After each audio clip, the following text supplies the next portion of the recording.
संस्कृत शिक्षाका कुरा प्रस्तुत गर्दै जाने सन्दर्भमा आज 13औं श्रृङ्खलामा डाक्टर स्वामी प्रपन्नाचार्यद्वारा लिखित संस्कृतमा कहिलेदेखि बाहुन गनाउन थाले त शीर्षकको आलेख लिएर उपस्थित भएको छु र यो आलेख कान्तिपुर दैनिक पत्रिकामा 2057 साल फागुन 21 गते प्रकाशित भएको थियो।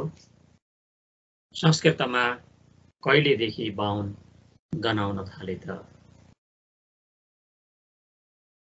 डाक्टर स्वामी प्रपन्नाचार्य।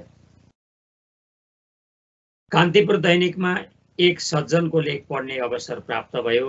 लेख विचार प्रधान नभएर आवेशमा आएर लेखेको बुझियो। यो सुरेश आले मगरको लेख प्रकाशित भएको थियो 2057 माघ 20 र 21 गतेका दुईटा अङ्कमा।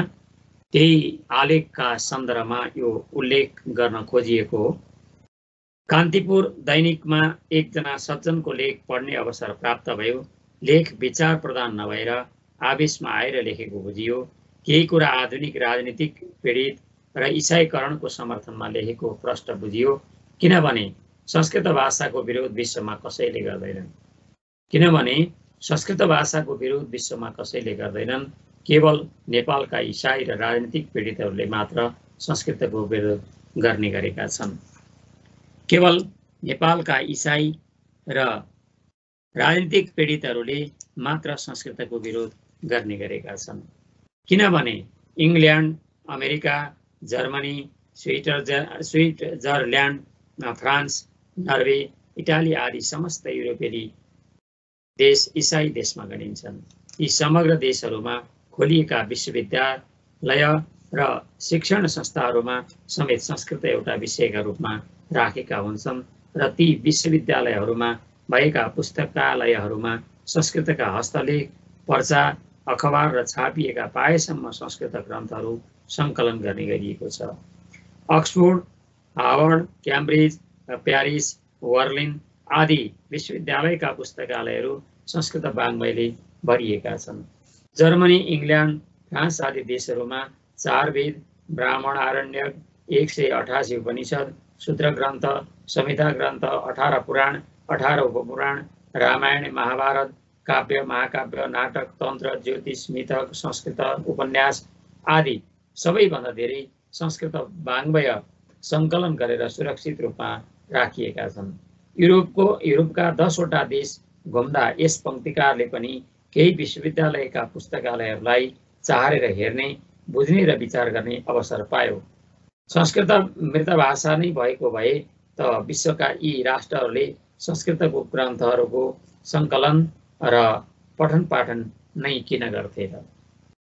वस्तुतः संस्कृत भाषा मानवले बोलेको पहिलो भाषा हो। साथै मानव सृष्टि जम्बुद्वीप, आर्यावर्तका सगरमाथा, सेरोफेरोमा भएको हो। यो कुरा इतिहास र पुरातत्त्वविदहरूले निर्णय गरिसकेका छन्। यसको प्रमाण एउटै छ, सगरमाथा। समग्र संसार पानीभित्र डुब्दा सगरमाथा र सगरमाथाका सेरोफेरोमा मानव सृष्टि भयो। पहिलो मानव सृष्टि मानसखण्ड र हिमवत खण्डमा भएको कुरा पुरातत्त्वविदहरूले पनि बिर्सेका छैनन्। पक्षपात र राजनीतिक ढङ्गले बोल्नु अर्कै कुरा हो। भाषा वैज्ञानिकहरूको विश्व भाषाको जननी संस्कृत हो भन्ने अब ठोकुवा गरिसकेका छन्। भाषा वैज्ञानिकहरूले विश्व भाषाको जननी संस्कृत हो भन्ने अब ठोकुवा गरिसकेका छन्। संस्कृत नपढेका अधौरे भाषा वैज्ञानिक भने अल्मली नै राखेका छन् र अल्मलिनु पनि स्वाभाविकै हो। यहाँ भाषा वैज्ञानिक दृष्टिले विचार गर्नुपर्दा लेख लामो हुने भएकाले केही बुँदाहरूमा मात्र विचार गरिएको छ।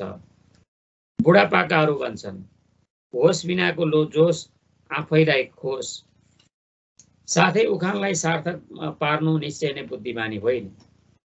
साथै आफ्नै देशमा आफ्नै पूर्वज ऋषिमुनिहरूले बोली, लेखी, पढी हुर्काएको अमृत संस्कृत भाषाको विरोध गर्नु भनेको मानव अधिकार र प्रजातन्त्रको दुरुपयोग गर्नु होइन र?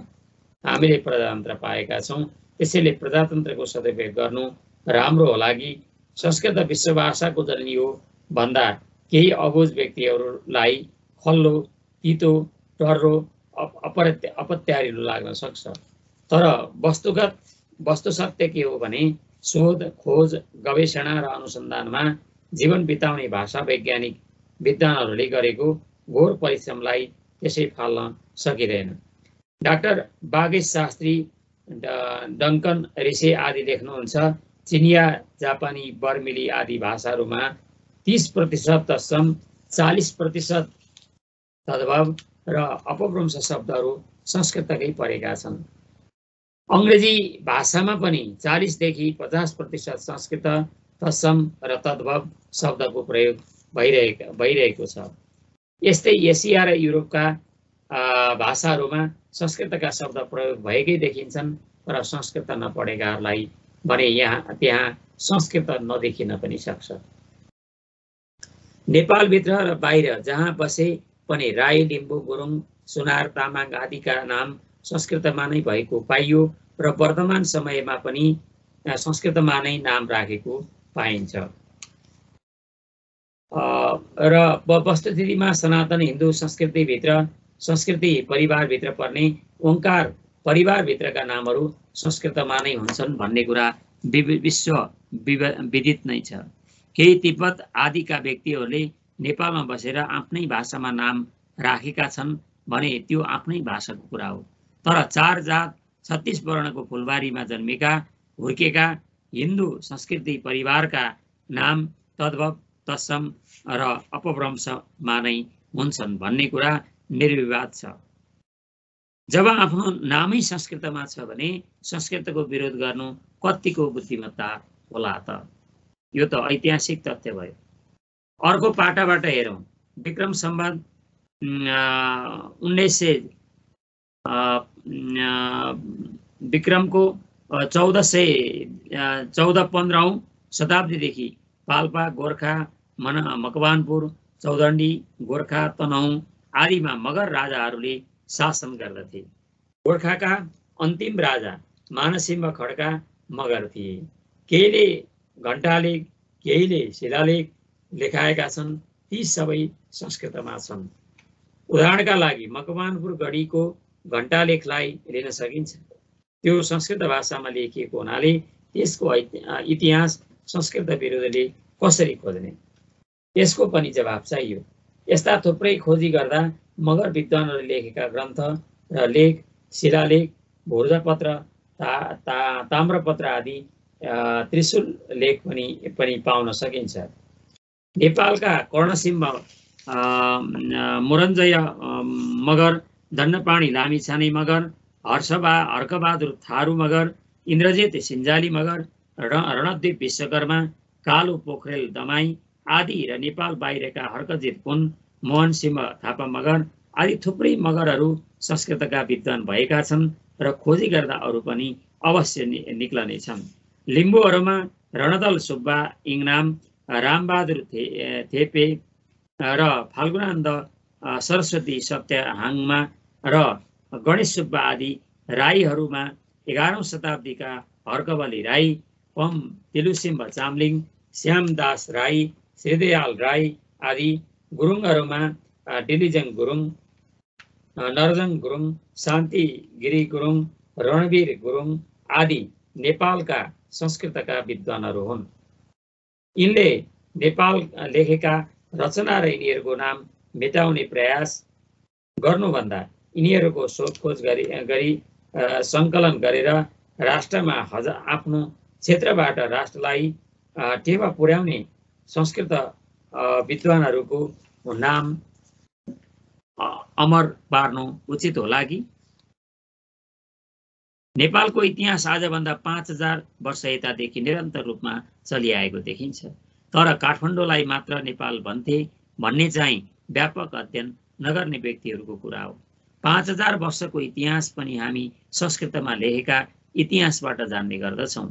तर लिच्छविकालदेखि अहिलेसम्मको लगभग 2000 वर्षको इतिहास पुरातत्व र इतिहासविद विद्वानहरूले निश्चय गरेका छन्। यस इतिहासका आधार लिच्छवी राजाहरूले संस्कृतमा लेखेका शिलालेख मात्र हुन्। संस्कृत नजान्ने हो भने के का आधारमा नेपालको इतिहास स्थिर गर्ने? अर्को कुरा, नेपालमा मुसलमानले आक्रमण गरेको कुरा किम्वदन्तीमा सुनिन्छ। सत्य असत्य छुट्याउनका लागि भने पाटन र स्वयम्भूमा संस्कृतमा लेखेका शिलालेख मिलेपछि मात्र निश्चित भयो। शमसुद्दिनले काठमाडौँमा आक्रमण गरेकै रहेछ।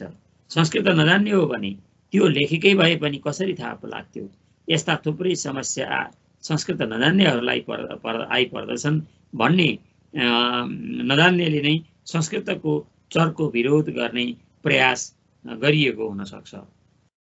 संस्कृतले नेपाल र भारतमा मात्रै होइन, कम्बोडिया, श्रीलङ्का, मिश्र, चीन आदि देशहरूमा पनि हजारौं वर्ष पहिले पुगेर आफ्नो प्राचीनत्वको परिचय दिएको बुझिन्छ। कम्बोडियाको संस्कृत शिलालेखले धार्मिक सम्बन्ध मात्र नभएर एक अर्का राष्ट्रसँग सुदृढ मित्रता गरेको बुझाउँछ। यस्तै चीनको ग्रेट वाल विश्वका 7 आश्चर्यहरूमध्ये एक मानिन्छ। त्यस ग्रेट वालको उमेरै 2000 वर्ष पुरानो भनेर इतिहासकारहरूले लेखेका छन्। त्यस ग्रेट वालको मूल ढोकामाथि संस्कृत भाषामा नीति श्लोक लेखिएको छ। 2000 वर्ष पूर्व नै त्यहाँ संस्कृत पुगिसकेको रहेछ भन्ने यसबाट इतिहास प्रष्ट हुन्छ।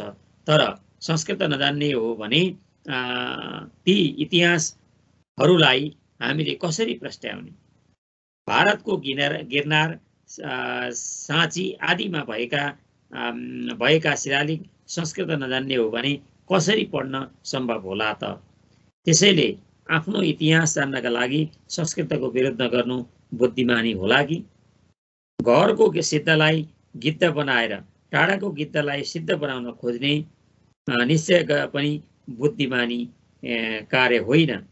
आखिर टाढाका देवता भन्दा गाउँकै भूत काम लाग्छ भन्ने उखान बुद्धिमत्तापूर्ण होइन र?